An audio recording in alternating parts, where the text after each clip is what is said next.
इस कंपनी का नाम है एनवीडिया और अमेरिका की ये कंपनी दुनिया के 190 देशों की अर्थव्यवस्था से भी बड़ी है।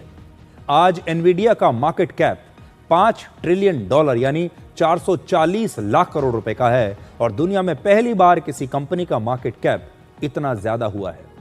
मार्केट कैप का मतलब होता है अगर आज कोई भी व्यक्ति, कोई भी कंपनी एनवीडिया को खरीदना चाहे तो बाजार में इस कंपनी की कीमत 440 लाख करोड़ रुपए होगी।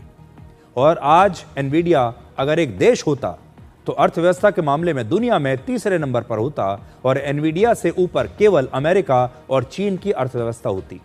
अमेरिका की अर्थव्यवस्था इस समय 2602 लाख करोड़ रुपए की है और चीन की 1648 लाख करोड़ रुपए की है। भारत की अर्थव्यवस्था इस समय लगभग 351 लाख करोड़ रुपए की है और एनवीडिया की जो वैल्यू है वो भारत की अर्थव्यवस्था से भी ज्यादा है। अब आप समझ सकते हैं कि एनवीडिया की कीमत इस समय भारत की अर्थव्यवस्था से ज्यादा हो गई है। आप सोच रहे होंगे कि 440 लाख करोड़ रुपए आखिर कितना होता है, तो इसे आंकड़ों के जरिए जरा समझिए। हमारे देश में बॉम्बे स्टॉक एक्सचेंज पर 5838 कंपनियां लिस्टेड हैं और इन सारी कंपनियों को खरीदने के लिए 475 लाख करोड़ रुपए काफी होंगे, जबकि अकेली एनवीडिया की कीमत 440 लाख करोड़ रुपए है। यानी एक तरफ सिर्फ एक कंपनी है और दूसरी तरफ ये 5838 कंपनियां हैं। एक और आंकड़ा देखिए, अगर आप हर रोज 10 करोड़ रुपए खर्च करेंगे तो 440 लाख करोड़ रुपए खर्च करने के लिए आपको करीब 12,000 साल लग जाएंगे।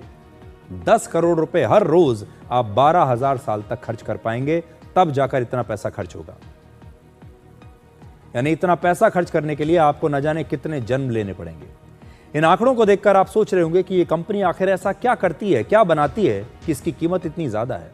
आज दुनिया भर में सबसे ज्यादा महंगी वस्तु है टेक्नोलॉजी, और वो भी आर्टिफिशियल इंटेलिजेंस की टेक्नोलॉजी। एआई को विकसित करने के लिए एक खास तरह के चिप की जरूरत होती है और दुनिया भर में करीब 90% इस प्रकार के चिप एनवीडिया बनाती है। इसके अलावा mobile phones, drones, automatic vehicles और ऑनलाइन गेम्स जैसी चीजों के लिए भी एनवीडिया चिप्स बनाती है। लेकिन एनवीडिया की किस्मत दुनिया भर में एआई के बढ़ते इस्तेमाल के साथ बदली है।